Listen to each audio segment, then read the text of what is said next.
হাসখালিতে class 9 এর বাচ্চা মেয়েটিকে রেপ করে যে খুন করলো তৃণমূলের উপপ্রধানের ছেলে, আপনারা জানেন সিবিআই তদন্ত হচ্ছে এবং রেপিস্ট জেলে আছে।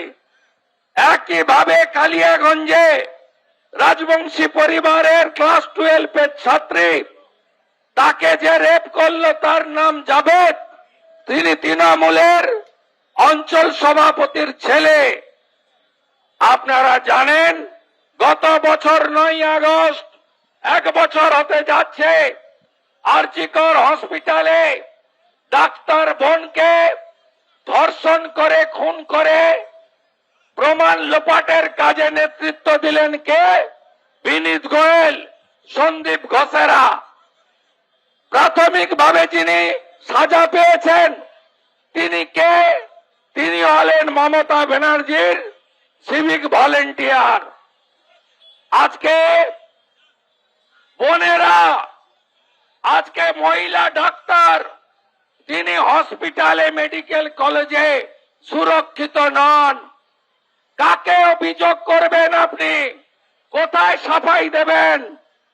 আজকে কলেজের মধ্যে আজকে ছাত্রী সুরক্ষিত নয়, ল কলেজের ছাত্রী। কোথায় যাবেন আপনারা? এখানেও আদ্যক্ষরগুলো পড়বেন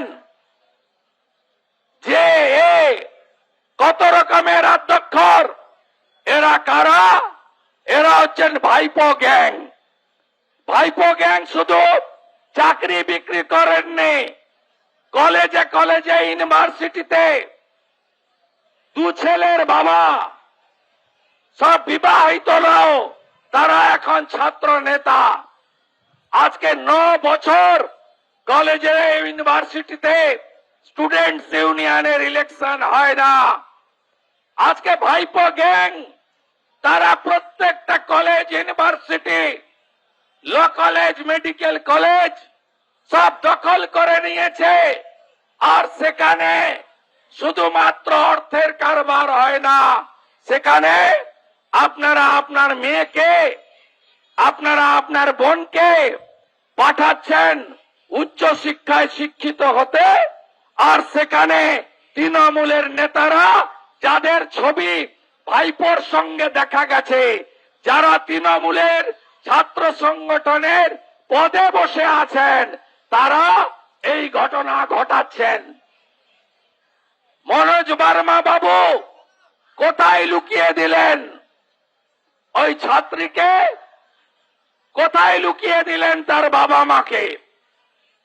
আজকে রাজ্য মহিলা কমিশন কথা বলার সুযোগ নেই। ইন্ডিপেন্ডেন্ট অর্গানাইজেশন, কনস্টিটিউশনাল বডি, কোন লয়ার, কোন ডাক্তার, কেউ কোন সমাজের মানুষ, কেউ আপনি পাবেন না তাদের সঙ্গে কথা বলতে। লুকাচ্ছেন কেন? বিনীত গোয়েলের হাফ অবস্থা হয়েছে, এসটিএফ এ গেছে। আর এই মনোজ বার্মা, আপনিও যা করছেন আপনার অবস্থাও বিনীত গোয়েলের থেকে খারাপ হবে, আপনি নিশ্চিন্ত থাকতে পারেন।